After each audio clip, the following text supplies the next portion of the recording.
ಎಲ್ಲರಿಗೂ ಶರಣಾರ್ಥಿಗಳು.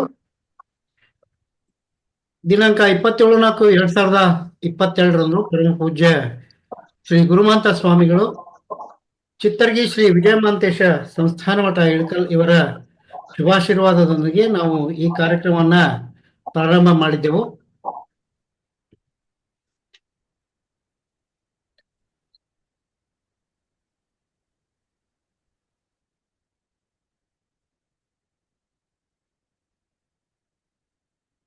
ಹಾಗೆಯೇ ಶ್ರೀ ಶಂಭು ಹಿರೇಮಠ ಅಧ್ಯಕ್ಷರು ಪ್ರಥಮ ಇಂಟರ್ನ್ಯಾಷನಲ್ ಸ್ಕೂಲ್ ಬೆಂಗಳೂರು ಇವರ ಸಹಯೋಗದೊಂದಿಗೆ ಈ ಕಾರ್ಯಕ್ರಮವನ್ನ ನಾವು ಮುನ್ನಡೆಸ್ತಾ ಬಂದಿದ್ದೇವೆ. ಇಂದಿನ ಕಾರ್ಯಕ್ರಮ 115ನೇ ಕಾರ್ಯಕ್ರಮ.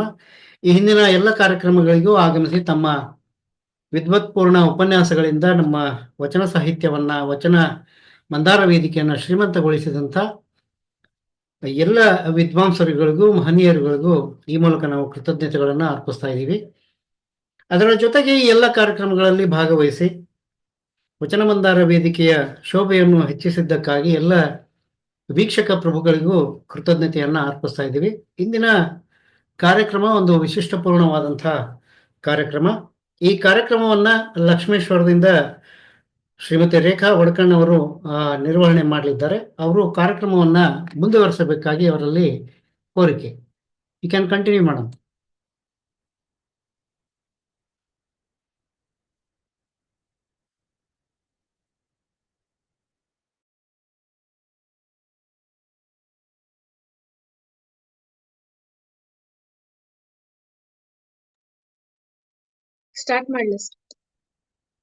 ಸ್ಟಾರ್ಟ್ ಮಾಡ್ಲಾ ಸರ್? ಕೇಳಿಸ್ತಾ ಇದೆಯಾ ಸರ್? ಕೇಳಿಸ್ತಾ ಇದೆ, ಮಾಡಿ.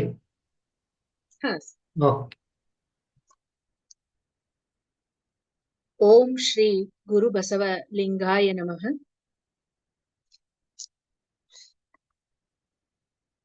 ಪ್ರಪ್ರಥಮವಾಗಿ ಕ್ರಾಂತಿ ಯೋಗಿಯಾಗಿರುವಂತಹ ಬಸವಣ್ಣನವರ ಒಂದು ಅತ್ಯಂತ ಮುಖ್ಯವಾದ ವಚನವನ್ನು ಈ ಒಂದು ಸುಸಂದರ್ಭದಲ್ಲಿ ಸ್ಮರಿಸಿಕೊಳ್ಳುತ್ತಾ ಈ ಒಂದು ಕಾರ್ಯಕ್ರಮವನ್ನು ಆರಂಭಿಸೋಣ. ಪುಣ್ಯ ಪಾಪವೆಂಬ ಉಭಯ ಕರ್ಮವನಾರು ಬಲ್ಲರಯ್ಯ, ಇವನಾರಂಬರು ಕಾಯ ತಾನುಂಬಡೆ ಕಾಯ ತಾ ಮಣ್ಣು, ಜೀವ ತಾನುಂಬಡೆ ಜೀವ ತಾ ಬಯಲು, ಈ ಉಭಯ ನಿರ್ಣಯವ ಕೂಡಲ ಸಂಗಮ ದೇವ ನಿಮ್ಮ ಶರಣರ ಬಲ್ಲ ಎನ್ನುವಂತಹ ಒಂದು ಬಸವಣ್ಣನವರ ವಿಶಿಷ್ಟವಾದಂತಹ ವಚನವನ್ನು ಈ ಸಂದರ್ಭದಲ್ಲಿ ಸ್ಮರಿಸಿಕೊಳ್ಳುತ್ತಾ ಈ ಒಂದು ವಚನ ಮಂದಾರ ವೇದಿಕೆಯ ಅಂತರ್ಜಾಲ ಕಾರ್ಯಕ್ರಮದಲ್ಲಿ ಪಾಲ್ಗೊಂಡಂತಹ ವಚನ ಮಂದಾರ ವೇದಿಕೆಯ ಎಲ್ಲ ಶರಣು ಶರಣರಿಗೆ ಪ್ರಪ್ರಥಮವಾಗಿ ನನ್ನ ಶರಣಾರ್ಥಿಗಳು. ಶ್ರೀ ಶಂಭು ಹಿರೇಮಠ್ ಅಧ್ಯಕ್ಷರು, ಪ್ರಥಮ ಇಂಟರ್ನ್ಯಾಷನಲ್ ಸ್ಕೂಲ್ ಬೆಂಗಳೂರು ಇವರ ಸಹಯೋಗದಲ್ಲಿ ನಡೆಯುತ್ತಿರುವಂತಹ 115ರ ಅಂತರ್ಜಾಲ ವಚನ ಸಾಹಿತ್ಯ ಉಪನ್ಯಾಸ ಮಾಲಿಕೆ ಈಗ ಆರಂಭಗೊಳ್ಳಲಿದೆ. ಇಂದಿನ ಕಾರ್ಯಕ್ರಮದಲ್ಲಿ ಪ್ರಾರ್ಥನೆಯನ್ನು ಸಲ್ಲಿಸಲಿದ್ದಾರೆ ನಮ್ಮ ವಚನ ಮಂದಾರ ವೇದಿಕೆಯ ಸದಸ್ಯರಲ್ಲಿ ಒಬ್ಬರಾಗಿರುವಂತಹ ಶ್ರೀಮತಿ ಉಮಾ ಮಲ್ಲೇಶ್ ಮಧುಗಿರಿ ಇವರು ಪ್ರಾರ್ಥನೆಯನ್ನು ನಡೆಸಿಕೊಡಬೇಕೆಂದು ವಿನಂತಿಸಿಕೊಳ್ಳುತ್ತೇನೆ.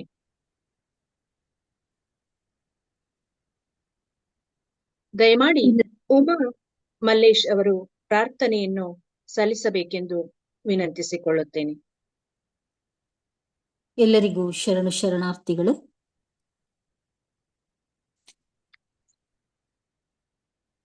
ಅಕ್ಕ ಕೇಳವ್ವ, ಅಕ್ಕ ಕೇಳವ್ವ, ಅಕ್ಕ ಕೇಳವ್ವ, ನಾನೊಂದು ಕನಸ ಕಂಡೆ, ನಾನೊಂದು ಕನಸ ಕಂಡೆ. ಅಕ್ಕಿ ಅಡಕೆ ತೆಂಗಿನಕಾಯಿ ಕಂಡೆ ನೋವ, ಅಕ್ಕಿ ಅಡಕೆ ತೆಂಗಿನಕಾಯಿ ಕಂಡೆ ನೋವ, ನಾನು ಅಕ್ಕಿ ಅಡಕೆ ತೆಂಗಿನಕಾಯಿ ಕಂಡೆ ನೋವ. ಚಿಕ್ಕ ಚಿಕ್ಕ ಜಡೆಗಳ ಸುಲಿ ಪಲ್ಲ ಗೊರವನ, ಚಿಕ್ಕ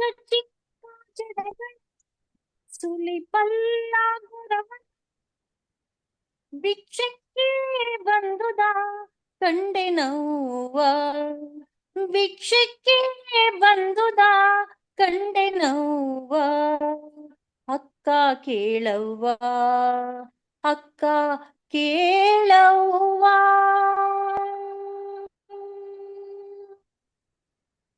ಮಿಕ್ಕಿ ಮೀರಿ ಹೋಬನ ಬೆಂಬತ್ತಿ ಕೈ ಹಿಡಿದೆನು, ಮಿಕ್ಕಿ ಮೀರಿ ಹೋಬನ ಬೆಂಬತ್ತಿ ಕೈ ಹಿಡಿದೆನು, ಚೆನ್ನ ಮಲ್ಲಿಕಾರ್ಜುನನ, ಚೆನ್ನ ಮಲ್ಲಿಕಾರ್ಜುನನ, ಚೆನ್ನ ಮಲ್ಲಿಕಾರ್ಜುನನ, ಚೆನ್ನ ಮಲ್ಲಿಕಾರ್ಜುನನ ಕಂಡು ಕಣ್ತೆರೆದೆನವ್ವ, ಕಂಡು ಕಣ್ತೆರೆದೆನವ್ವ, ಕಂಡು ಕಣ್ತೆರೆದೆನವ್ವ, ಕಂಡು ಕಣ್ತೆರೆದೆನವ್ವ.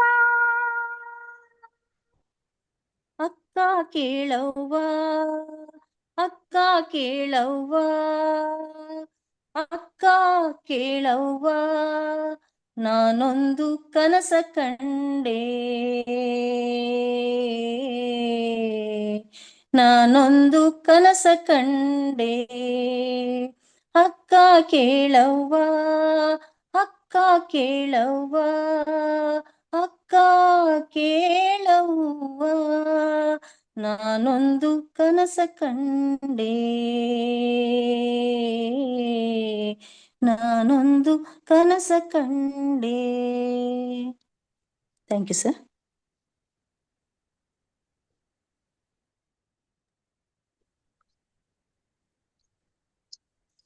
ದಿಟ್ಟ ಶರಣೆ ಹಾಗೂ ವೀರ ವೈರಾಗ್ಯ ಮಾತೆಯಾಗಿರುವಂತಹ ಮಾತೆ ಅಕ್ಕ ಮಹಾದೇವಿಯ ವಚನವನ್ನು ಅತ್ಯಂತ ಸುಂದರವಾಗಿ ಸುಶ್ರಾವ್ಯವಾಗಿ ವಚನ ಗಾಯನವನ್ನು ಮಾಡಿರುವಂತಹ ಶ್ರೀಮತಿ ಉಮಾ ಮಲ್ಲೇಶ್ ಮಧುಗಿರಿ ಇವರಿಗೆ ನಮ್ಮ ವಚನ ಮಂದಾರ ವೇದಿಕೆಯ ವತಿಯಿಂದ ಹೃತ್ಪೂರ್ವಕವಾದಂತಹ ಧನ್ಯವಾದಗಳನ್ನು ಸಲ್ಲಿಸುತ್ತೇನೆ. ಈಗ ಕಾರ್ಯಕ್ರಮದ ಮುಂದಿನ ಹಂತ ವೇದಿಕೆಯಲ್ಲಿ ಸಮ್ಮಿಲನಗೊಂಡಿರುವಂತಹ ಎಲ್ಲ ಶರಣು ಶರಣೆಯರನ್ನು ಕುರಿತಾಗಿ ಸ್ವಾಗತವನ್ನು ಕೋರಲಿದ್ದೇನೆ. ಈ ಒಂದು ಅಂತರ್ಜಾಲ ವಚನ ಸಾಹಿತ್ಯ ಉಪನ್ಯಾಸ ಮಾಲಿಕೆಯ ಹಾಗೂ ವಚನ ಮಂದಾರ ವೇದಿಕೆಯ ಸಂಸ್ಥಾಪಕರು ಆಗಿರುವಂತಹ ಮತ್ತು ನಮ್ಮ ನಿಮ್ಮೆಲ್ಲರ ಮಾರ್ಗದರ್ಶಕರು ಹಿತಚಿಂತಕರು ಆಗಿರುವ ಶ್ರೀಯುತ ಡಾಕ್ಟರ್ ವಿಜಯ್ ಕುಮಾರ್ ಸರ್ ಅವರನ್ನು ಸಹ ನಮ್ಮ ಈ ಒಂದು ಕಾರ್ಯಕ್ರಮಕ್ಕೆ ವಚನ ಮಂದಾರ ವೇದಿಕೆಯ ವತಿಯಿಂದ ಹೃತ್ಪೂರ್ವಕವಾದಂತಹ ಸ್ವಾಗತವನ್ನು ಕೋರುತ್ತೇನೆ. ಅದೇ ರೀತಿಯಾಗಿ ನಮ್ಮ ವಚನ ಮಂದಾರ ವೇದಿಕೆಯ ಹಿರಿಯ ಮಾರ್ಗದರ್ಶಕರು ಹಾಗೂ ಆಧ್ಯಾತ್ಮಿಕ ಚಿಂತಕರು ಆಗಿರುವಂತಹ ಶ್ರೀಯುತ ಶಂಕರ್ ದೇವ್ನೂರ್ ಗುರುಗಳಿಗೂ ಸಹ ಈ ಒಂದು ವಚನ ಮಂದಾರ ವೇದಿಕೆಯ ಮೂಲಕ ಅವರನ್ನು ಸಹ ಈ ಒಂದು ಕಾರ್ಯಕ್ರಮಕ್ಕೆ ತುಂಬು ಹೃದಯದಿಂದ ಸ್ವಾಗತವನ್ನು ಕೋರುತ್ತೇನೆ. ಅದೇ ರೀತಿಯಾಗಿ ಇಂದಿನ ಕಾರ್ಯಕ್ರಮದಲ್ಲಿ ಸಂಚಾಲಕರು ಆಗಿರುವಂತಹ ಈ ಕಾರ್ಯಕ್ರಮದ ಸಂಯೋಜಕರು ಆಗಿರುವ ಡಾಕ್ಟರ್ ಶ್ರೀಯುತ ವಿಜಯ್ ಕುಮಾರ್ ಕಮ್ಮಾರ್ ಸರ್ ಹಾಗೂ ಡಾಕ್ಟರ್ ಶ್ರೀಮತಿ ಸರ್ವಮಂಗಳ ಸಕ್ರಿ ಮೇಡಮ್ ಅವರು ಹಾಗೂ ಡಾಕ್ಟರ್ ರಾಜೇಶ್ವರಿ ಶೀಲವಂತ್ ಇವರನ್ನು ಸಹ ನಮ್ಮ ವಚನ ಮಂದಾರ ವೇದಿಕೆಯ ಎಲ್ಲ ಸರ್ವ ಸದಸ್ಯರ ಪರವಾಗಿ ಹೃತ್ಪೂರ್ವಕವಾದಂತಹ ಸ್ವಾಗತವನ್ನು ಕೋರುತ್ತೇನೆ. ಅದೇ ರೀತಿಯಾಗಿ ಇಂದಿನ ಕಾರ್ಯಕ್ರಮದ ಕೇಂದ್ರ ಬಿಂದು ಆಗಿರುವಂತಹ ಹಾಗೂ ಒಂದು ವಿಶಿಷ್ಟ ವಿಷಯವನ್ನು ಅಂದರೆ ಬಸವಣ್ಣನವರು ನಮಗೆ ಏಕೆ ಬೇಕು ಎನ್ನುವಂತಹ ಒಂದು ವಿಶಿಷ್ಟ ವಿಷಯವನ್ನು ಕುರಿತಾಗಿ ಉಪನ್ಯಾಸವನ್ನು ನೀಡಲು ಈ ಒಂದು ವೇದಿಕೆಯಲ್ಲಿ ಸಮ್ಮಿಲನಗೊಂಡಿರುವಂತಹ ಡಾಕ್ಟರ್ ಎಸ್ ಕೃಷ್ಣಪ್ಪ, ಮುಖ್ಯ ಶಿಕ್ಷಕರು, ಸರ್ಕಾರಿ ಸಂಯುಕ್ತ ಪ್ರೌಢಶಾಲೆ ಅಂಕಸಂದ್ರ, ಗುಬ್ಬಿ ತಾಲೂಕು, ತುಮಕೂರು ಇವರನ್ನು ಸಹ ನಮ್ಮ ವಚನ ಮಂದಾರ ವೇದಿಕೆಯ ಪರವಾಗಿ ತುಂಬು ಹೃದಯದ ಸ್ವಾಗತವನ್ನು ಕೋರುತ್ತೇನೆ. ಹಾಗೂ ಈ ಒಂದು ವಚನ ಮಂದಾರ ವೇದಿಕೆಯಲ್ಲಿ ಪಾಲ್ಗೊಂಡಿರುವಂತಹ ಎಲ್ಲ ಸರ್ವ ಶರಣು ಶರಣೆಯರಿಗೆ ಮತ್ತೊಮ್ಮೆ ಮೊಗದೊಮ್ಮೆ ತುಂಬು ಹೃದಯದ ಸ್ವಾಗತವನ್ನು ಕೋರುತ್ತಾ ಕಾರ್ಯಕ್ರಮವನ್ನು ಮುಂದುವರಿಸುತ್ತೇನೆ.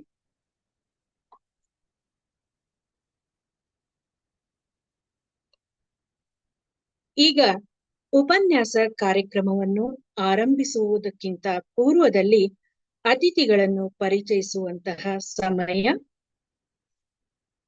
ಇಂದಿನ ಕಾರ್ಯಕ್ರಮದಲ್ಲಿ ಉಪನ್ಯಾಸವನ್ನು ನೀಡಲಿರುವಂತಹ ಡಾಕ್ಟರ್ ಎಸ್ ಕೃಷ್ಣಪ್ಪ, ಮುಖ್ಯ ಶಿಕ್ಷಕರು, ಸರ್ಕಾರಿ ಸಂಯುಕ್ತ ಪ್ರೌಢಶಾಲೆ ಅಂಕಸಂದ್ರ, ಗುಬ್ಬಿ ತಾಲೂಕು, ತುಮಕೂರು. ಇವರ ಒಂದು ಕಿರು ಪರಿಚಯವನ್ನು ನಾನು ಈ ಸಂದರ್ಭದಲ್ಲಿ ತಮ್ಮೆಲ್ಲರ ಮುಂದೆ ಪ್ರಸ್ತುತಪಡಿಸ್ತಾ ಇದ್ದೇನೆ.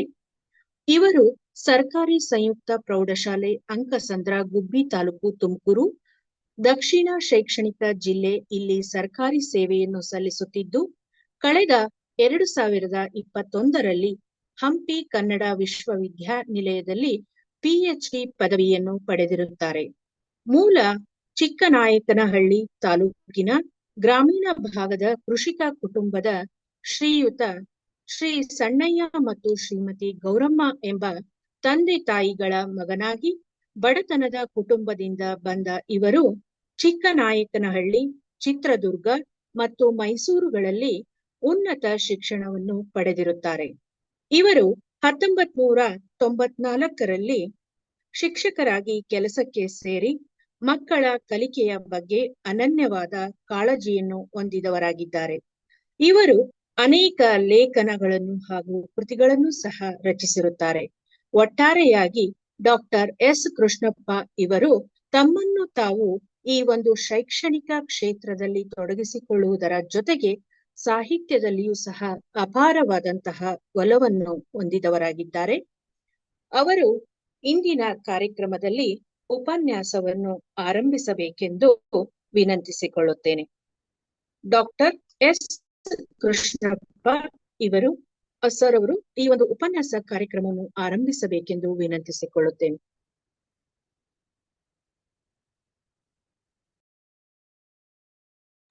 ಸರ್ ಮ್ಯೂಟ್ ತೆಗಿರಿ, ಸರ್ ಮ್ಯೂಟ್ ತೆಗಿರಿ.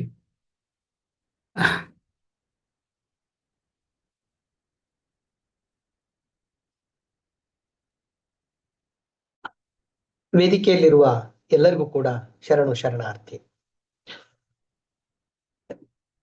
ಇಂದಿನ ವಚನ ಮಂದಾರ ವೇದಿಕೆಗೆ ನನ್ನನ್ನು ಆಹ್ವಾನಿಸಿದಂತಹ ಈ ವೇದಿಕೆಯ ಸಂಚಾಲಕರು ಆದಂತಹ ಗೌರವಾನ್ವಿತ ಡಾಕ್ಟರ್ ವಿಜಯ್ ಕುಮಾರ್ ಸರ್ ಅವರು ಬಹುತೇಕ 1 ತಿಂಗಳ ಹಿಂದೆನೆ ನನಗೆ ಈ ತರದ ಒಂದು ಉಪನ್ಯಾಸಕ್ಕೆ ಕರೆಯನ್ನ ಕೊಟ್ಟದ್ದುಂಟು.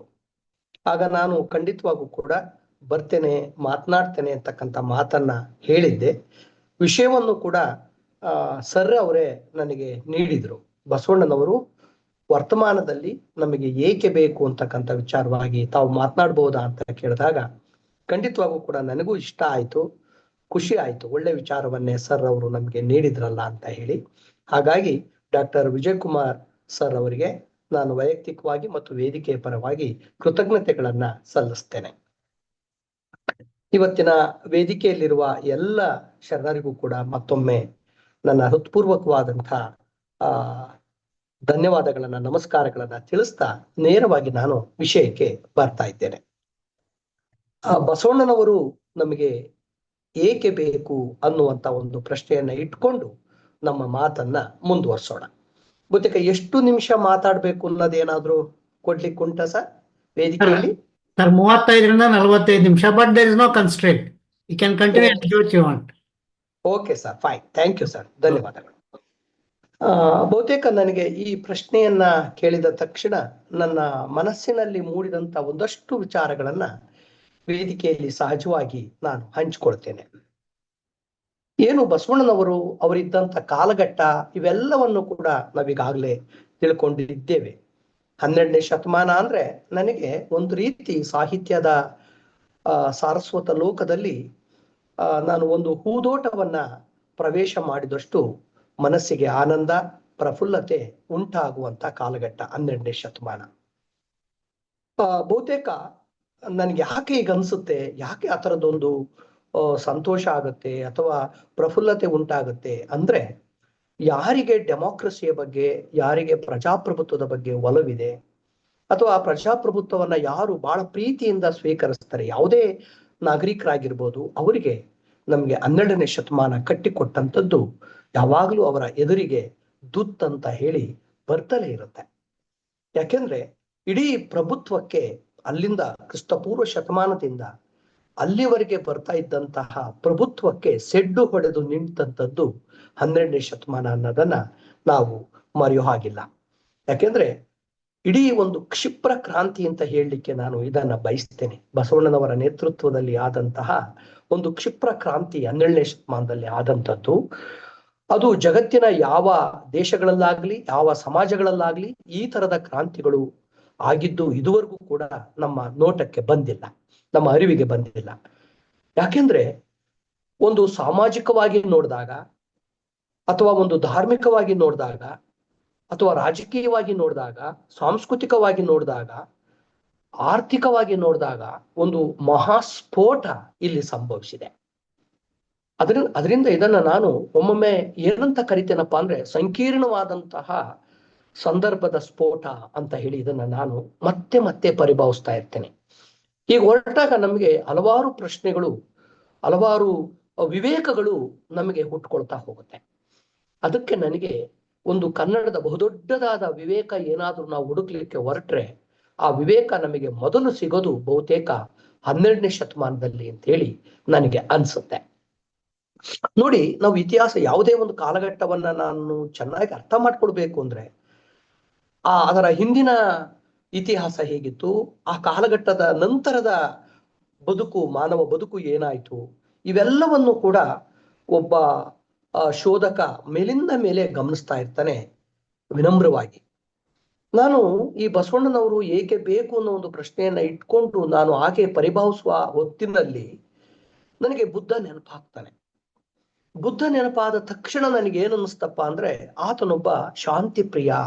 ಇಡೀ ಸಮಾಜದಲ್ಲಿ ಶಾಂತಿಯನ್ನ ಮರುಸ್ಥಾಪನೆಗೊಳಿಸುವ ಅಥವಾ ಶಾಂತಿಯನ್ನ ಮತ್ತೆ ಕಟ್ಟುವ ಪ್ರಯತ್ನವನ್ನ ಅವನ ಬದುಕಿನುದ್ದಕ್ಕೂ ಕೂಡ ಆತ ಮಾಡ್ತಾ ಹೋಗ್ತಾನೆ. ಹಾಗೇನೆ ಮಹಾವೀರನಿಗೆ ಬಂದ್ರೆ, ಮಹಾವೀರ ಪರಿತ್ಯಾಗದ ಮೂಲಕ, ಸರ್ವವನ್ನು ತ್ಯಾಗ ಮಾಡುವುದರ ಮೂಲಕ ಬದುಕನ್ನ ಕಟ್ಟೋದು ಹೇಗೆ ನಮ್ಮ ವ್ಯಕ್ತಿತ್ವವನ್ನ ರೂಪಿಸ್ಕೊಳ್ಬಹುದು, ಸಮಾಜವನ್ನ ಸುಧಾರಣೆ ಮಾಡಬಹುದು ಅನ್ನೋ ಒಂದು ನೆಲೆಯಲ್ಲಿ ಯೋಚನೆಯನ್ನ ಮಾಡ್ತಾ ಹೋಗ್ತಾನೆ. ಒಬ್ಬ ಸಮಾಜ ಸುಧಾರಕನಾಗುವ ನೆಲೆಯಲ್ಲಿ ಅವನು ತನ್ನ ಚಿಂತನೆಗಳನ್ನ ಜಗತ್ತಿಗೆ ಪಸರಿಸ್ತಾ ಹೋಗ್ತಾನೆ. ಹಾಗೇನೆ ಪ್ರಭುತ್ವದ ಮೊದಲ ರೂವಾರಿಯಾದಂತ ಚಕ್ರವರ್ತಿ ಅಶೋಕನ ಕಾಲಕ್ಕೆ ಬನ್ನಿ. ಅಶೋಕ ನೋಡಿ, ಅವನು ಪ್ರಭುತ್ವವನ್ನ ಅಥವಾ ಯಾವುದೇ ಒಂದು ಕಾಲಘಟ್ಟವನ್ನ ವಿರೋಧಿಸ್ತಕ್ಕಂಥ ನೆಲೆಯಲ್ಲಿ ಅವನು ಆಲೋಚನೆ ಮಾಡ್ತಾನೆ. ಹೇಗೆ ತನ್ನ ಬಂದಂತ ಪ್ರಭುತ್ವವನ್ನ ಸಂಪೂರ್ಣವಾಗಿ ಬಹಿಷ್ಕರಿಸ್ಬಿಟ್ಟು ಯಾವುದೋ ಒಂದು ಧರ್ಮವನ್ನ ಶಾಂತಿ ಸ್ಥಾಪನೆಗಾಗಿ ಇಂಥ ಕೆಡುಕುಗಳನ್ನ ನಾನು ಮತ್ತೆ ಮಾಡಲಾರೆ, ಇಂಥ ನೋವುಗಳನ್ನ ಮತ್ತೆ ನಾನು ಸೃಷ್ಟಿಸಲಾರೆ ಅನ್ನೋ ಒಂದು ಸಂದೇಶವನ್ನ ಜಗತ್ತಿಗೆ ಕೊಟ್ಟು ತಾನು ವೈರಾಗಿ ಆಗ್ತಾನೆ.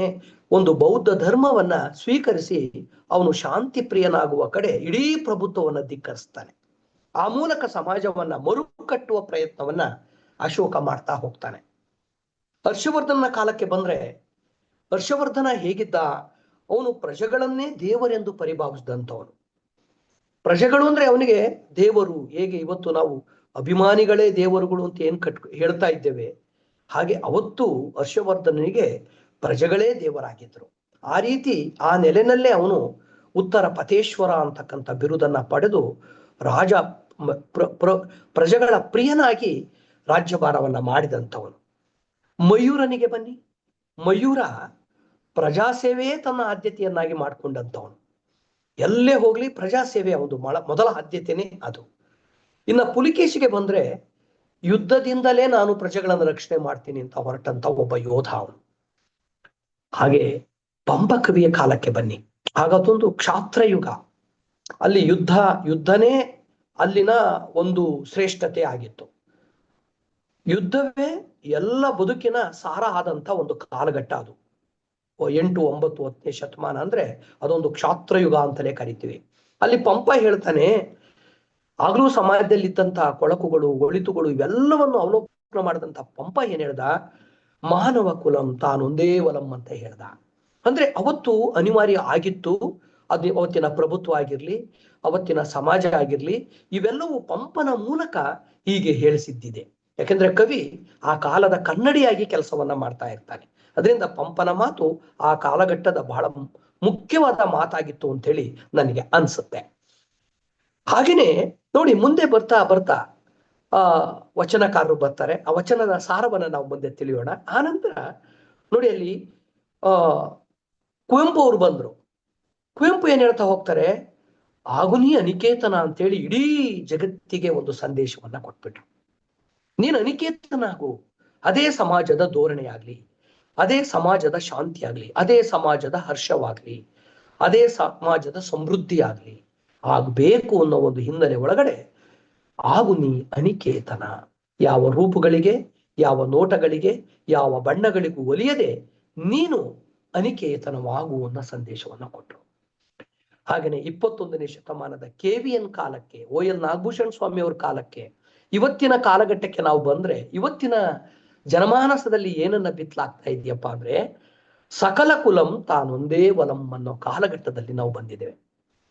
ಇಲ್ಲಿ ಮಾನವ ಕುಲಂ ಅಷ್ಟೇ ಅಲ್ಲ, ಸಕಲ ಕುಲಂ ತಾನೊಂದೇ ವಲಂ, ಎಲ್ಲಾ ಕುಲವೂ ಒಟ್ಟಿಗೆ ಬದುಕಬೇಕು ಅಂತಕ್ಕಂಥ ಕಾಲಘಟ್ಟ 21ನೇ ಶತಮಾನದ ಕಾಲಘಟ್ಟದಲ್ಲಿದ್ದೇವೆ. ನಾನು ಯಾಕೆ ಇದೆಲ್ಲವನ್ನು ಕೂಡ ನಾನು ತಮ್ಮ ಮುಂದೆ ಪ್ರಾರಂಭದಲ್ಲಿ ತಗೊಂಡ್ಬರ್ತಾ ಇದ್ದೀನಿ ಅಂತಂದ್ರೆ, ಈ ಎಲ್ಲ ಅಂಶಗಳನ್ನು ಕೂಡ 12ನೇ ಶತಮಾನ ಸ್ಥಾಪಿಸಿದೆ, ಮರುಸ್ಥಾಪಿಸಿದೆ, ಮತ್ತೆ ಕಟ್ಟಿದೆ. ಅದಕ್ಕಾಗಿ ಅದೊಂದು ಉದ್ಯಾನವನ. ನಾವು ಇವತ್ತೇನ್ ಕಾಣ್ತಾ ಇದ್ದೀವೋ ಅದೆಲ್ಲವೂ 12ನೇ ಶತಮಾನದಲ್ಲಿ ನಮಗೆ ಕಣ್ಣಿಗೆ ಗೋಚರಿಸುತ್ತೆ, ನಮಗೆ ಕಾಣುತ್ತೆ. ಇದನ್ನೇ ನಾವು ವಿವೇಕ ಅಂತಕ್ಕಂಥದ್ದನ್ನ ಹೇಳೋದು. ಅದಕ್ಕಾಗಿ ಅಂತ ವಿವೇಕವನ್ನ ವಿಶೇಷವಾಗಿ ಕಟ್ಟಿಕೊಟ್ಟಂತಹ 12ನೇ ಶತಮಾನ ನಮಗೆ ಒಂದು ಪ್ರಫುಲ್ಲತೆಯನ್ನ, ಇಡೀ ಮಾನವ ಕುಲಕ್ಕೆ, ಮಾನವ ಕೋಟಿಗೆ ಒಂದು ಸರ್ವ ಸಮಾನತೆಯ ಒಂದು ಅಂಕುರವನ್ನ ಅಲ್ಲಿ ಮೊಳಿಲಿಕ್ಕೆ ಅವಕಾಶವನ್ನ ಮಾಡಿಕೊಟ್ಟಂತ ಕಾಲಘಟ್ಟ ಅದು. ಇದಕ್ಕೆ ಕಾರಣ ಯಾರು ಅಂದ್ರೆ ಬಸವಣ್ಣನವರು. ಆ ಬಸವಣ್ಣನವರು ಅಂತಕ್ಕಂಥ ಒಂದು ಜ್ಯೋತಿ ತಾನು ಹಾಗೆ ಬೆಳಗದೇ ಇದ್ರೆ ಬಹುತೇಕ ಇವತ್ತಿನ ಎಷ್ಟೋ ವಿಚಾರಗಳು, ಎಷ್ಟೋ ವಿವೇಕಗಳು, ಎಷ್ಟೋ ಪ್ರಜ್ಞೆಗಳು ಇವತ್ತು ನಮಗೆ ಗೋಚರಿಸ್ತಿರ್ಲಿಲ್ಲ. ನಮ್ಗೇನೆಲ್ಲ ಬೇಕೋ ವಚನದೊಳಗಡೆ ಕೈ ಇಟ್ರೆ ಅದೆಲ್ಲ ನಮಗೆ ಸಿಗ್ತಾ ಹೋಗುತ್ತೆ. ಹಾಗೆ ಸಿಗುವಂತೆ ಮಾಡಿದಂತಹ ಒಂದು ವೇದಿಕೆಯನ್ನ ಕಟ್ಟಿದ್ರಲ್ಲ ಬಸವಣ್ಣನವರು, ಅದೇ ಅನುಭವ ಮಂಟಪ. ಅದ್ಭುತವಾದ ಒಂದು ಕಾನ್ಸೆಪ್ಟ್ ಅದು, ಅನುಭವ ಮಂಟಪ. ಅದೊಂದು ಸಾಂಸ್ಕೃತಿಕವಾದ ವೇದಿಕೆ ಅಂತೇಳಿ ಡಾಕ್ಟರ್ ನಟರಾಜ್ ಉಳಿಯಾರ್ ಅವರು ಕರೀತಾರೆ ಅದನ್ನ. ನನಗೆ ಬಹಳ ಇಷ್ಟವಾದಂಥದ್ದು. ಏನು ಸಾಂಸ್ಕೃತಿಕ ವೇದಿಕೆ ಯಾಕಾಗುತ್ತದು? ಸಮಾನತೆಯ ವೇದಿಕೆ ಆಗುತ್ತೆ. ಒಂದು ಪ್ರಜಾಪ್ರಭುತ್ವದ ಮೊದಲನೆಯ ಮೊಳಕೆ ಅಲ್ಲಾಗುತ್ತೆ. ಅಲ್ಲಿ ಎಲ್ಲರೂ ಸಮಾನರೇ, ಎಲ್ಲರೂ ಮುಕ್ತವಾಗಿ ಮಾತಾಡ್ಬೋದಾಗಿತ್ತು, ಹೇಳ್ಬೋದಾಯಿತು, ಕೇಳ್ಬೋದಾಯಿತು, ನಿಲ್ಲಬಹುದಾಗಿತ್ತು. ಅಂತ ವೇದಿಕೆಯನ್ನು ಕಟ್ಟಿದಂತ ಬಸವಣ್ಣನವರು ಸರ್ವಕಾಲಕ್ಕೂ ಬೇಕಾಗ್ತಾ ಹೋಗ್ತಾರೆ. ಬಸವಣ್ಣ ಏಕೆ ಬೇಕು ಅನ್ನೋದು ಬಹುತೇಕ ಇಲ್ಲಿಂದ ನಮಗೆ ಪ್ರಾರಂಭವಾಗ್ತಾ ಹೋಗುತ್ತೆ ಬಂಧುಗಳೇ. ಅದರಿಂದ ಬಸವಣ್ಣನವರನ್ನ ನಾವು ಮತ್ತೆ ಮತ್ತೆ ಮತ್ತೆ ಮತ್ತೆ ಓದುವ, ಮತ್ತೆ ಅವರ ಚಿಂತನೆಗಳನ್ನ, ಅವರ ವಚನಗಳನ್ನ, ಅವರೊಳಗಿನ ಅರಿವುಗಳನ್ನ ನಾವು ಕಟ್ಕೊಳ್ಳೋದ್ರ ಮುಖಾಂತರ ಈ ಕಾಲವನ್ನ ಒಂದು ಹೊಸ ಕಾಲವನ್ನಾಗಿ, ಬಸವ ನಿರ್ಮಿತ ಕಾಲವನ್ನಾಗಿ ಮಾಡ್ಲಿಕ್ಕೆ ಸಾಧ್ಯವೇನೋ ಅನ್ನುವಂತಹ ಚಿಂತನೆಗಳು ಬಹುತೇಕ ಇಂಥ ವೇದಿಕೆಯ ಒಳಗಿದೆ ಅನ್ನುವಂಥದ್ದೇ ನನ್ನ ಅರಿವು ಅಂತಕ್ಕಂಥದ್ದನ್ನ ತಮ್ಮ ಮುಂದೆ ಈ ಸಂದರ್ಭದಲ್ಲಿ ತರ್ತಾ ಇದ್ದೇನೆ. ನೋಡಿ, ಆ ಕಾಲಘಟ್ಟ ಹೇಗಿತ್ತು? ಬಸವಣ್ಣವ್ರ ಕಾಲಘಟ್ಟ ಅಂದ್ರೆ 12ನೇ ಶತಮಾನ. ಆಗಲೇ ಮುಸಲ್ಮಾನರ ದಾಳಿ ಭಾರತದ ಮೇಲೆ ಎಗ್ಗಿಲ್ಲದೆ ನಡೀತಾ ಇತ್ತು. ಖಿಲ್ಜಿ ಬಂದ್ರು, ತೊಗಲಕ್ ಬಂದ್ರು, ಆನಂತರ ಇವರೆಲ್ಲರ ಜೊತೆಗೆ ಗಜ್ನಿ ಬರ್ತಾ ಇದ್ರು. ಅಂದ್ರೆ ಸಮಾಜದಲ್ಲಿ ಘರ್ಷಣೆಗಳು ಕಠೋರವಾಗಿ ನಡೀತಾ ಇದ್ದಂತ ಕಾಲಘಟ್ಟ. ಯಾವುದೋ ಒಂದು ಧರ್ಮಗಳ ನಡುವೆ ವೈಪರೀತ್ಯಗಳು ನಡೀತಾ ಇದ್ವು. ಧರ್ಮಗಳ ಘರ್ಷಣೆ ನಡೀತಾ ಇತ್ತು. ಒಂದೇ ಧರ್ಮದ ಆಂತರ್ಯದಲ್ಲಿ ಘರ್ಷಣೆಗಳು ನಡೀತಾ ಇತ್ತು. ಅಂತ ಒಂದು ಕಾಲಘಟ್ಟದಲ್ಲಿ ಇಡೀ ಸಮಾಜಕ್ಕೆ ಸೆಡ್ಡು ಹೊಡೆದು, ಇಡೀ ಪ್ರಭುತ್ವಕ್ಕೆ ಎದುರು ನಿಂತು ಒಂದು ಹೊಸ ಲೋಕವನ್ನ ಕಟ್ಟುವ ಒಂದು ಪ್ರಯತ್ನ ಇದೆಯಲ್ಲ, ಆ ಕಟ್ಟುವ ಒಂದು ದಿಟ್ಟ ಹೆಜ್ಜೆ ಇದೆಯಲ್ಲ, ಅದು ಸಾಮಾನ್ಯರಿಗೆ ಬರುವಂತದ್ದಲ್ಲ, ಬಸವಣ್ಣನಂತವರ ಆ ವ್ಯಕ್ತಿತ್ವಕ್ಕೆ ಬರುತ್ತೆ. ನಿಮ್ಮಂತೆ ಸಾಮಾನ್ಯವಾದ ಒಬ್ಬ ವ್ಯಕ್ತಿಯಾಗಿದ್ರು ಕೂಡ ಬಸವಣ್ಣನವರು ಅವರೊಳಗಿರ್ತಕ್ಕಂಥ ಆತ್ಮಶಕ್ತಿ ಇದೆಯಲ್ಲ, ಆತ್ಮ ನಿವೇದನೆ ಇದೆಯಲ್ಲ, ಆತ್ಮದೊಳಗಡೆ ಆಗ್ತಾ ಇರ್ತಕ್ಕಂಥ ಬೇರೆ ಬೇರೆ ತುಮಲಗಳಿದೆಯಲ್ಲ, ಆತ್ಮ ಸಾಕ್ಷಾತ್ಕಾರಗಳಿದೆಯಲ್ಲ, ಇದೆಲ್ಲವೂ ಬಸವಣ್ಣನವರನ್ನ ಬಹುದೊಡ್ಡ ಎತ್ತರಕ್ಕೆ ಕೊಂಡೊಯ್ಯಲಿಕ್ಕೆ ಸಾಧ್ಯ ಆಯ್ತು ಅಂತ ಹೇಳಿ ನನಗೆ ಅನ್ಸುತ್ತೆ. ಬಸವಣ್ಣನವರು ಬಹುತೇಕ ಅಂತ ಒಂದು ಕಾಲಘಟ್ಟದಲ್ಲಿ ಮಾಡಿದ್ದಾದ್ರೂ ಏನು, ಅವರ ಬದುಕು ಹೇಗಿತ್ತು ಅಂತ ಅಂದ್ರೆ ನಾವು ಒಮ್ಮೆ ಅವಲೋಕನ ಮಾಡೋಣ. ಒಬ್ಬ ಬ್ರಾಹ್ಮಣ ಕುಟುಂಬದಲ್ಲಿ ಹುಟ್ಟಿದಂಥವ್ರು ಬಸವಣ್ಣನವರು. ಬ್ರಾಹ್ಮಣ ಕುಟುಂಬದಲ್ಲಿ ಹುಟ್ಟಿದ್ರೆ ಅವತ್ತಿನ ಕಾಲಘಟ್ಟದಲ್ಲಿ 4 ವರ್ಣ ಪದ್ಧತಿ ಇತ್ತು. ಬ್ರಾಹ್ಮಣನೇ ಶ್ರೇಷ್ಠನಾಗಿದ್ದ, ಅವನು ಹೇಳಿದ್ದೇ ಶಾಸನ ಆಗ್ತಾ ಇತ್ತು, ಅವನ ಹೇಳಿದ್ದೇ ಪ್ರಭುತ್ವ ಆಗ್ತಾ ಇತ್ತು. ಎಲ್ಲವೂ ಇದ್ದಂತ ಒಂದು ಸುಪ್ರೀತ ಅಂತ ಏನ್ ಕರಿತೀವಲ್ಲ, ಅಂತ ಒಂದು ವರ್ಗದಲ್ಲಿ ಹುಟ್ಟಿದಂಥವ್ರು ಬಸವಣ್ಣನವರು. ಅಂಥವರಿಗೆ ಕೆಳಸ್ತರದ, ನೋವುಂಡವರ ಅಥವಾ ಕೆಳಜಾತಿಯವರ, ಸಮಾಜದಿಂದ ದೂಡಲ್ಪಟ್ಟವರ ಬದುಕಿನ ಬಗ್ಗೆ, ಅವರ ಬದುಕನ್ನ ನಾವು ಕೂಡ ಮೇಲು ಸ್ತರಕ್ಕೆ ತರಬೇಕು, ಅವರ ಮನುಷ್ಯತ್ವವನ್ನ ನಾವು ಕೂಡ ಮೇಲೆತ್ತಬೇಕು ಅಂತಕ್ಕಂಥ ಆಲೋಚನೆ ಉಟ್ಕೊಂತಲ್ಲ, ಅದಕ್ಕೆ ಅವರು ಮಹಾನ್ ಮಾನವತಾವಾದಿ ಆದ್ರು. ಜಗತ್ತು ಕಂಡ ಮಹಾನ್ ಮಾನವತಾವಾದಿ, ಮೊದಲನೇ ಮಾನವತಾವಾದಿ ಯಾರಪ್ಪ ಅಂದ್ರೆ ಬಹುತೇಕ ನನಗೆ ಅನ್ಸುತ್ತೆ ಬಸವಣ್ಣನವರು. ಮಾನವ, ಆ ಮಾನವತೆ, ಮಾನವೀಯತೆ ಇವೆಲ್ಲವನ್ನು ಕೂಡ ತಮ್ಮ ಹೃದಯದಲ್ಲಿ ಕಾಪಾಡಿಕೊಂಡು ಕೆಳವರ್ಗದವರ, ಸಮಾಜದಿಂದ ದೂಡಲ್ಪಟ್ಟವರ, ಕೈಲಾಗದವರ, ನಿರ್ಗತಿಕರ ಇವರೆಲ್ಲರ ಬದುಕನ್ನು ಕಟ್ಟುವ ಒಂದು ದಿಟ್ಟ ಯೋಜನೆಯನ್ನ ಮಾಡಿದ್ರಲ್ಲ, ಕಟ್ಟಿದಂತ ಜನಿವಾರವನ್ನ ಬಿಚ್ಚಿ ಎಸೆದರಲ್ಲ, ಪ್ರಭುತ್ವಕ್ಕೆ ಧಿಕ್ಕಾರವನ್ನ ಕೊಟ್ರಲ್ಲ, ತಮ್ಮ ಪಾಲಿಗೆ ಬಂದಂತ ಭಂಡಾರಿಕೆಯನ್ನೇ ಕಿತ್ತೆಸ್ತರು. ಸಾಮಾನ್ಯ ವಿಚಾರ ಅಲ್ಲ ಇದು, ಭಂಡಾರಿಕೆಯನ್ನೇ ಕಿತ್ತು ಹೋಗ್ತಿದ್ದಾರೆ. ಮತ್ತೆ ಬ್ರಾಹ್ಮಣ್ಯಕ್ಕೆ ಧಿಕ್ಕಾರವನ್ನ ಹಾಕಿದ್ದಾರೆ. ಇಂತಹ ಒಂದು ಕಠೋರವಾದ ತೀರ್ಮಾನವನ್ನು ತೆಗೆದುಕೊಂಡಂತಹ ಆ ಆತ್ಮ, ಅವರ ಮನಸ್ಥೈರ್ಯ ಎಲ್ಲರನ್ನು ಕೂಡ ದಂಗುಬಡಿಸುತ್ತೆ. ಅಂತ ವ್ಯಕ್ತಿತ್ವ ಖಂಡಿತ ಈ ಕಾಲಘಟ್ಟಕ್ಕೆ ನಮ್ಮೆಲ್ಲರಿಗೂ ಬೇಕು ಅಂತಲೂ ಕೂಡ ಅನ್ಸುತ್ತೆ. ಶಿಕ್ಷಣಕ್ಕೆ ಬಸವಣ್ಣನವರನ್ನ ಮತ್ತೆ ತಗೊಂಡ್ಬರ್ಬೇಕಾಗತ್ತೆ. ಮಕ್ಕಳಿಗೆ ಅವರ ಆಲೋಚನೆಗಳನ್ನ, ವಚನಗಳನ್ನ ಮತ್ತೆ ಮರುವ್ಯಾಖ್ಯಾನ ಮಾಡ್ತಕ್ಕಂಥ ಸಂದರ್ಭದ ಸಿಲೆಬಸ್ಗಳನ್ನ ಮತ್ತೆ ನಾವು ತರಬೇಕಾಗತ್ತೆ. ಯಾಕೆಂದ್ರೆ ಒಂದು ಕಾಲಘಟ್ಟದಲ್ಲಿ ಇಡೀ ಸಮಾಜವನ್ನ ಎದುರು ಹಾಕಿಕೊಂಡು, ಇಡೀ ಕಾಲಘಟ್ಟದಲ್ಲಿ ಇರ್ತಕ್ಕಂಥ ಬಲಾಢ್ಯವಾದ ಪ್ರಭುತ್ವವನ್ನ ಧಿಕ್ಕರಿಸಿ ನಿಂತಹ ಏಕೈಕ ವ್ಯಕ್ತಿಯಾಗಿ ಬಸವಣ್ಣನವರು ನಮಗೆ ಕಂಡು ಬರುವಂಥದ್ದು. ಮೇಲು ಸ್ತರದಿಂದ ಕೆಳಸ್ತರದ ಕಡೆ ಅವರ ನಡೆ, ಅವರ ಜರ್ನಿ ಆಗುತ್ತೆ ನೋಡಿ. ಬ್ರಾಹ್ಮಣ್ಯದಿಂದ ಶೂದ್ರರ ಕಡೆ ಅವರ ಪ್ರಯಾಣ. ಅದೇ ಗಾಂಧಿ ಕೂಡ ಮಾಡಿದ್ದು ಇದೇನೆ. ಆಗರ್ಭ ಶ್ರೀಮಂತ ಕುಟುಂಬದಲ್ಲಿ ಹುಟ್ಟಿದಂತ ಗಾಂಧೀಜಿಯವರು ಏನ್ ಮಾಡ್ತಾರೆ, ಕಡೆಗೆ ಒಂದು ಲಂಗೋಟಿಯನ್ನ ಕಟ್ಕೊಂಡು, ಚಳಿಗಾಗಿ ಒಂದು ಶಾಲನ್ನ ಹಾಕೊಂಡು ಫಕೀರನಂತೆ ತನ್ನ ಬದುಕನ್ನ ಕಟ್ಕೊಂಡ್ರು ನೋಡಿ. ಜನಸಾಮಾನ್ಯರ ಬದುಕಿನ ಪರವಾಗಿ ನಿಂತು ನೋಡಿ. ಇದಕ್ಕೆ ಪ್ರೇರಣೆ ಬಹುತೇಕ ಬಸವಣ್ಣ ಅಂತ ಹೇಳಿ ನನಗೆ ಅನ್ಸುತ್ತೆ. ಬಸವಣ್ಣವರನ್ನ ಮತ್ತೆ ನಾವು ಗಾಂಧಿಯವರಲ್ಲಿ ಕೂಡ ಕಾಣೋದಕ್ಕೆ ಸಾಧ್ಯ ಆಗುತ್ತೆ.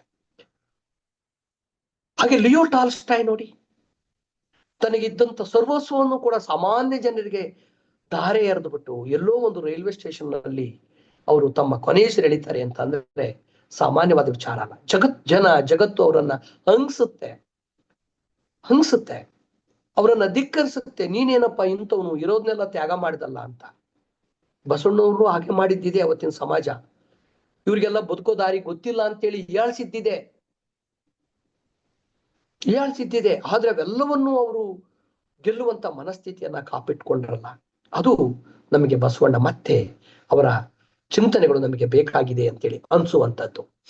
ಆದ್ರೆ ಮನಮೋಹನ್ ಸಿಂಗ್ ಆಗ್ಲಿ, ಅಂಬೇಡ್ಕರ್ ಅವರಾಗ್ಲಿ, ಕಲಂ ಅವರಾಗ್ಲಿ, ಮಂಡೇಲಾ ಅವರಾಗ್ಲಿ ಕಡುಬಡತನದಲ್ಲಿ ಹುಟ್ಟಿ ಮೇಲು ಸ್ತರಕ್ಕೆ ಈ ಜನರನ್ನ ತೆಗೆದುಕೊಂಡು ತಾವು ಮೇಲಕ್ಕೆ ಬರೋ ಪ್ರಯತ್ನವನ್ನ ಮಾಡಿದ್ರು ನೋಡಿ. ನಮಗೆ ಅಂಬೇಡ್ಕರ್ ಒಬ್ಬ ಸಾಮಾನ್ಯ ವರ್ಗದಲ್ಲಿ ಹುಟ್ಟಿ, ಬಡತನದ ಕುಟುಂಬದಲ್ಲಿ ಹುಟ್ಟಿ ನಮಗೆ ಕಾಣಿಸದೆ ಹೇಗಪ್ಪ ಅಂದ್ರೆ, ಅಂಬೇಡ್ಕರ್ ಶೂಟು ಬೂಟು ದಾರಿಯಾಗಿ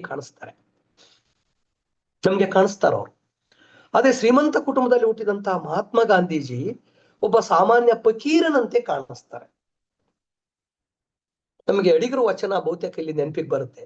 ಇರುವುದ ಬಿಟ್ಟು ಇರದುದರೆಡೆಗೆ ಅಂತ ಹೇಳ್ತೀವಲ್ಲ. ಅಡಿಗರು ಯಾವ ಕಾರಣಕ್ಕೆ ಹೇಳಿದ್ರು ಅದು ನವ್ಯ ಸಂದರ್ಭದ ಚಿಂತನೆ ಬಿಡಿಯೋದು. ಆದ್ರೆ ನಾವಿಲ್ಲಿ ಸುಮ್ಮನೆ ಒಂದು ಉದಾಹರಣೆಗೆ ತೆಗೆದುಕೊಂಡ್ಬರೋದಾದ್ರೆ, ತಾನು ಏನಿದೆನೋ ಅದಲ್ಲ, ಅದರ ಆಚೆ ಇನ್ನೇನೋ ಇದೆ ಅನ್ನೋ ಒಂದು ಪರಿಕಲ್ಪನೆ, ಮನುಷ್ಯ ಸಹಜವಾದ ಸ್ವಭಾವಗಳನ್ನ ನಾವು ಈ ಕ್ಯಾರೆಕ್ಟರ್ಗಳಲ್ಲಿ ಕಾಣ್ತೀವೇನೋ ಅಂತ. ನಿನ್ನೆ ತಾನೇ ನಿಧನ ಹೊಂದಿದಂತಹ ಮನಮೋಹನ್ ಸಿಂಗ್ ಅವರನ್ನ ನಾವು ನೆನಪು ಮಾಡ್ಕೊಳ್ಬೇಕು ಈ ಗಳಿಗೆನಲ್ಲಿ. ಆರ್ಥಿಕವಾಗಿ, ಸಾಮಾಜಿಕವಾಗಿ ಮತ್ತೆ ಪ್ರಜಾಪ್ರಭುತ್ವದ ಬೇರುಗಳನ್ನ ಗಟ್ಟಿಗೊಳಿಸೋದಿಕ್ಕೆ, ಜನಸಾಮಾನ್ಯರನ್ನ ಗಟ್ಟಿಗೊಳಿಸ್ಲಿಕ್ಕೆ ಅವ್ರು ತೆಗೆದುಕೊಂಡಂತ ನಿರ್ಧಾರಗಳಿದಾವಲ್ಲ, ಅವ್ರು ಹೇಳುವಂತೆ ಒಂದು ಸಾಮಾನ್ಯ ಒಂದು ಬುಟ್ಟಿಯ ಕೆಳಗೆ ಕುಳಿತು ಕಲಿತ ನನ್ನ ಶಿಕ್ಷಣ ಇವತ್ತು ನನ್ನನ್ನ ಈ ಸ್ಥಿತಿಗೆ ತಂದಿದೆ ಅನ್ನೋ ಒಂದು ಮಾತು, ಅವರ ಆಲೋಚನೆಗಳು ಇವತ್ತಿನ ನಮ್ಮ ಮಕ್ಕಳನ್ನ ತಟ್ಟಬೇಕಾಗಿದೆ. ಯಾಕೆಂದ್ರೆ ಇಂಥವರಲ್ಲೆಲ್ಲ ನಾವು ಬಸವಣ್ಣನವರನ್ನ ಹುಡುಕಾಡುವ ಪ್ರಯತ್ನಗಳು ನಮಗೆ ಕಾಣಿಸ್ತದೆ. ಏನು ಮಹಾಸ್ಫೋಟಗಳೆಲ್ಲೇ ಆಗ್ಲಿ, ಅದು ಕಾರ್ಲ್ ಮಾರ್ಕ್ಸ್ ಅಂತವರ ಸ್ಫೋಟ ಆಗ್ಲಿ, ಗಾಂಧೀಜಿಯವರಂತಹ ಸ್ಫೋಟ ಆಗ್ಲಿ, ಇಲ್ಲೆಲ್ಲ ಕೂಡ ಲೆನಿನ್ ಅಂತವರ ಸ್ಫೋಟ ಆಗ್ಲಿ, ಇಲ್ಲೆಲ್ಲ ನಮ್ಗೆ ಬಸವಣ್ಣನವರ ಚಹರೆಗಳು ಕಂಡು ಬರ್ತವೆ. ಜನಸಾಮಾನ್ಯರ ಪರವಾಗಿ ದನಿ ಎತ್ತಿದವರೇ ಇವರೆಲ್ಲ. ಇದಕ್ಕೆ ಮೂಲ ಕಾರಣ, ಮೂಲ ಪ್ರೇರಣೆ ಬಸವಣ್ಣನವರು 12ನೇ ಶತಮಾನ ಅನ್ನೋದನ್ನ ನಾವು ಮರೆಯೋ ಹಾಗಿಲ್ಲ. ಅದಕ್ಕೆ ನಾವು ಬಸವಣ್ಣನವರನ್ನ ಯಾವುದೋ ಒಂದು ಕಾಲಘಟ್ಟಕ್ಕೆ 12ನೇ ಶತಮಾನಕ್ಕೆ ಮಾತ್ರ ನಾವು ಕಟ್ಟಿಟ್ಟು ನಮ್ಮ ಜರ್ನಿಯನ್ನ ಪ್ರಾರಂಭಿಸಬಾರ್ದು. ಬಸವಣ್ಣನವರನ್ನ ಮುಂದೆ ಬಿಟ್ಕೊಂಡು ಅವರನ್ನ ಮುಂದೆ ಹೋಗ್ಲಿಕ್ಕೆ ಹೇಳಿ ಅವ್ರ ಹಿಂದೆ ನಾವು ಹೋಗ್ತಾ ಇದ್ರೆ ಬಹುತೇಕ ಅವರ ಚಿಂತನೆಯ ಅದೆಷ್ಟೋ ವಿಚಾರಗಳು, ವಿವೇಕಗಳು ನಮಗೆ ಅರಿವಾಗುತ್ತೆ. ಅದರಲ್ಲೂ ಶಿಕ್ಷಕರಾದಂಥವರಿಗೆ ಅದರ ತಿಳಿವು ಬಂತು ಅಂದ್ರೆ ಆ ಮೂಲಕ ಮಕ್ಕಳನ್ನ ಅವು ಕಾಡ್ತವೆ, ಮಕ್ಕಳನ್ನ ಅವು ತಲುಪ್ತವೆ, ಹೊಸ ಸಮಾಜ ನಿರ್ಮಾಣ ಆಗ್ಲಿಕ್ಕೆ ಸಾಧ್ಯ ಆಗತ್ತೆ. ಹಾಗಾಗಿ ನಮಗೆ ಮತ್ತೆ ಮತ್ತೆ ಬಸವಣ್ಣನವರು ನಮಗೆ ಬೇಕಾಗಿದೆ ಅಂತಕ್ಕಂಥದ್ದು ಈ ಹಿನ್ನೆಲೆ ಒಳಗಡೆ ನನ್ನ ಆಲೋಚನೆಗೆ ಬರ್ತಾ ಹೋಗುತ್ತೆ. ಆ ಕಾಲದ ವಿಶೇಷ ಇನ್ನೊಂದು ಏನು ಅಂದ್ರೆ, ಅನುಭವ ಮಂಟಪಕ್ಕೆ ಸಂಬಂಧಪಟ್ಟಂತೆ ಹೇಳೋದಾದ್ರೆ, ಅಲ್ಲಿ ಕಾಯಕ ಭಾಷೆ ಉಟ್ಕೊಂಡಂಥದ್ದು. ನಾನು ಏನ್ ಕೆಲಸ ಮಾಡ್ತೀನೋ ಆ ತರದ ಭಾಷೆಗೆ ಆದ್ಯತೆಯನ್ನ ಕೊಡ್ತಾರೆ ನೋಡಿ. ಅದುವರೆಗೂ ಇದ್ದಂತ ಭಾಷೆ ಆಗಲ್ಲ. ಕೇವಲ ಪಂಡಿತರ ಅಥವಾ ರಾಜಸ್ಥಾನಗಳಲ್ಲಿ ಮಾತ್ರ ಭಾಷೆ ಅಥವಾ ಚಿಂತನೆಗಳು ಬೆಳೀತಾ ಇದ್ವು. ಇಡೀ ವಿದ್ಯೆ ಎನ್ನುವಂಥದ್ದು ಕೇವಲ ಕೆಲವೇ ವರ್ಗದ ಉಳ್ಳವರ ಸೊತ್ತಾಗಿತ್ತು ಅಥವಾ ಪ್ರಭುತ್ವದ ನಿಯಂತ್ರಣದಲ್ಲಿತ್ತು. ಆದ್ರೆ ಬಸವಣ್ಣನವರು ಹಾಗೆ ಮಾಡ್ಲಿಲ್ಲ. ಅಂಬಿಗರ ಚೌಡಯ್ಯನಿಗೂ ಕೂಡ ಒಂದು ಭಾಷೆಯನ್ನ ಕೊಟ್ಟರು, ಅವರು ಮಾಡ್ತಕ್ಕಂಥ ಕಾಯಕದ ಮೇಲೆ. ದೋಹರ ಕಕ್ಕಯ್ಯನಿಗೂ ಕೂಡ ಒಂದು ಭಾಷೆಯನ್ನ ಕೊಟ್ಟರು. ಹಾಗೇನೆ ನೀಲಮ್ಮನಿಗೂ ಕೂಡ ಒಂದು ಭಾಷೆಯನ್ನ ಕೊಡ್ತಾರೆ. ಲಕ್ಕಮ್ಮ, ಆಯ್ದಕ್ಕಿ ಲಕ್ಕಮ್ಮನಿಗೂ ಕೂಡ ಒಂದು ಭಾಷೆಯನ್ನ ಕೊಡ್ತಾರೆ. ನೋಡಿ, ನಾನು ಆಗ್ಲೇ ಪ್ರಾರಂಭದಲ್ಲಿ ಒಂದು ಮಾತು ಹೇಳಿದೆ ತಮಗೆ. ಇವರೆಲ್ಲರನ್ನೂ ಕೂಡ ಬುದ್ಧನಿಂದ ಕುವೆಂಪುವರೆಗೆ ಅಥವಾ ನಮ್ಮ KV ನಾರಾಯಣ ಅವರಿಗೆ ಅಥವಾ ಬಿಳಿಮಲೆ ಅವರಿಗೆ, ರಾಘವೇಂದ್ರ ರಾವ್ ಅವ್ರಿಗೂ ಕೂಡ ನಮ್ದ ಒಂದು ಜರ್ನಿ ಇದೆ, ಸಾಂಸ್ಕೃತಿಕವಾದ ಒಂದು ಜರ್ನಿ ಇದೆ, ಒಂದು ಲಯ ಇದೆ. ಬುದ್ಧ ಹೇಳ್ದ ಆಸೆಯೇ ದುಃಖಕ್ಕೆ ಕಾರಣ. ನೋಡಿ, ಲಕ್ಕಮ್ಮ ಅಂತ ಹೇಳ್ತಾರೆ. ಏನಂತ ಹೇಳ್ತಾಳೆ ಲಕ್ಕಮ್ಮ? ಈ ಸಖಿ ಆಸೆ ನಮಗೇಕೆ? ಬಂದೋಯ್ತಲ್ಲ, ಬುದ್ಧ ಎಂಟ್ರಿ ಆಗ್ಬಿಟ್ಟ ಅಲ್ಲಿ ಲಕ್ಕಮ್ಮನ ಮೂಲಕ. ನನಗನ್ಸುತ್ತೆ ಇದು ಅಂದ್ರೆ ಇಡೀ ಏನು ಮಾನವತೆ, ಇಡೀ ಜಗತ್ತಿನ ಪರಿವರ್ತನೆ ಬಹುತೇಕ 12ನೇ ಶತಮಾನದ ಬಸವಣ್ಣನವರ ಮೂಲಕ ಮರುಹುಟ್ಟನ್ನ ಪರೀಲಿಕ್ಕೆ, ಒಂದು ಹೊಸ ವಿವೇಚನೆ ಕಟ್ಟಲಿಕ್ಕೆ ಸಾಧ್ಯ ಆಯ್ತು ಅಂತ ಹೇಳಿ ನನಗೆ ಅನ್ನಿಸ್ತಾ ಹೋಗುತ್ತೆ. ಈ ಅನುಭವ ಮಂಟಪ ಅನ್ನುವುದೇ ಒಂದು ರೂಪಕ.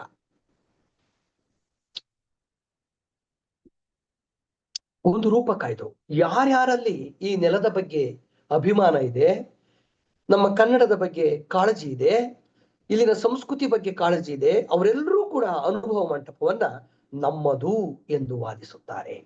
ಈ ಮಾತು ಸತ್ಯ. ಅನುಭವ ಮಂಟಪ ಎಲ್ಲರದ್ದು. ಯಾರ್ಯಾರಿಗೆಲ್ಲ ಈ ನೆಲದ ಬಗ್ಗೆ ಗೌರವ ಇದೆಯೋ ಅವರೆಲ್ಲರೂ ಕೂಡ ಅನುಭವ ಮಂಟಪ ನಮ್ಮದು. ಮೊನ್ನೆ ಬೆಳಗಾವಿ ಅಧಿವೇಶನದಲ್ಲಿ ತೈಲವರ್ಣದ ಒಂದು ಚಿತ್ರ, ಅನುಭವ ಮಂಟಪದ ಚಿತ್ರವನ್ನ ತಂದ್ರು. ಇವತ್ತಿನ ಸರ್ಕಾರ ತಗೊಂಡು ಬಂತು. ಅದನ್ನು ನೋಡಿದಾಗ ಬಹುತೇಕ ಅನೇಕ ಪ್ರಜ್ಞಾ ಮನಸ್ಸುಗಳಿಗೆ ಅನುಭವ ಮಂಟಪದ ಬಗ್ಗೆ ಒಂದು ವಿಶೇಷವಾದಂತಹ ಚಿಂತನೆಯತ್ತ ಸರ್ಕಾರಗಳು ಮುನ್ನಡಿತಾ ಇದ್ದಾವೇನೋ. ಮೂಲತಃ ನಮ್ಮ ಪ್ರಜಾಪ್ರಭುತ್ವದ ಅನುಭವ ಮಂಟಪಗಳು ಅಂದ್ರೆ ಈ ವಿಧಾನಸಭೆ ಮತ್ತು ವಿಧಾನ ಪರಿಷತ್ಗಳು. ಇಲ್ಲಿ ಅನುಭವ ಮಂಟಪದಂತಹ ಚರ್ಚೆಗಳಾಗಬೇಕು. ಇಲ್ಲೂ ಕೂಡ ಅಕ್ಕನಂತವರಿದ್ದಾರೆ, ನೀಲಮ್ಮನಂತವರಿದ್ದಾರೆ, ಮಾದಾರ ಚೆನ್ನೈನಂತವರಿದ್ದಾರೆ, ಕಕ್ಕೈನಂತವರಿದ್ದಾರೆ, ಆ ವರ್ಗದಿಂದ ಬಂದಂತವರಿದ್ದಾರೆ.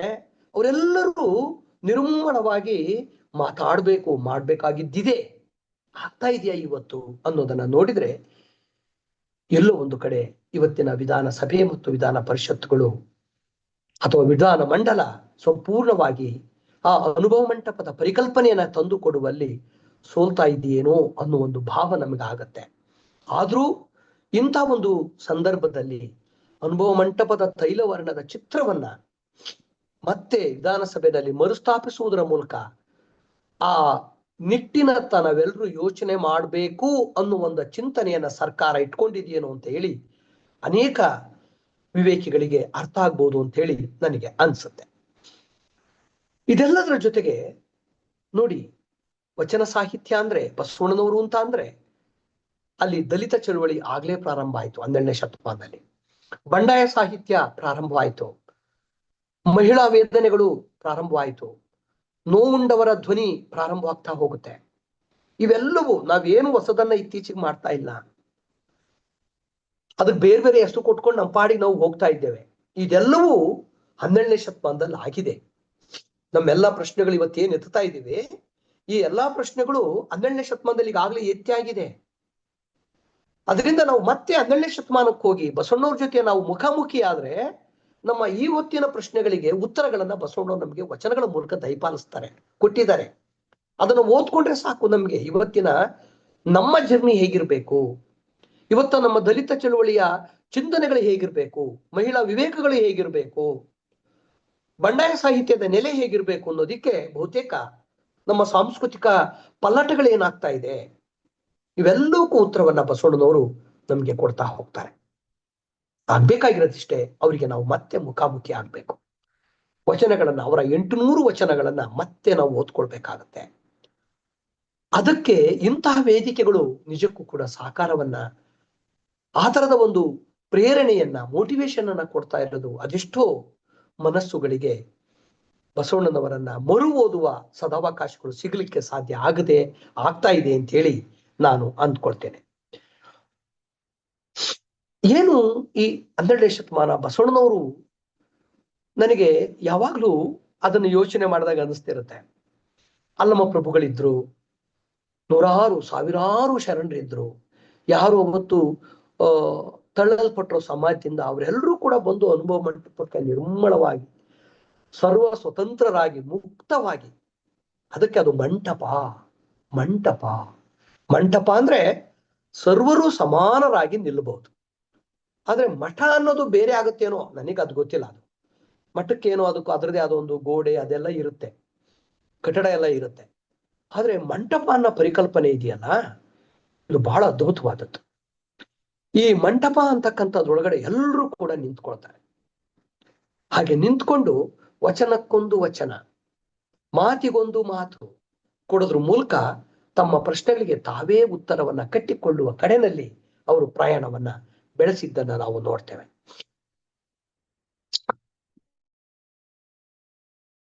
ಒಂದು ಸಾಂಸ್ಕೃತಿಕವಾದ ಅನುಭವ ಮಂಟಪವನ್ನ ಒಂದು ಸಾಂಸ್ಕೃತಿಕವಾದ ಪಾರ್ಲಿಮೆಂಟ್ ರೂಪದಲ್ಲಿ ಬಸವಣ್ಣನವರು ಕಟ್ಟಿದ್ದಿದೆಯಲ್ಲ, ಇದು ಬಹಳ ಅಗತ್ಯ ಅಂತೇಳಿ ನನಗೆ ಅನ್ಸುತ್ತೆ.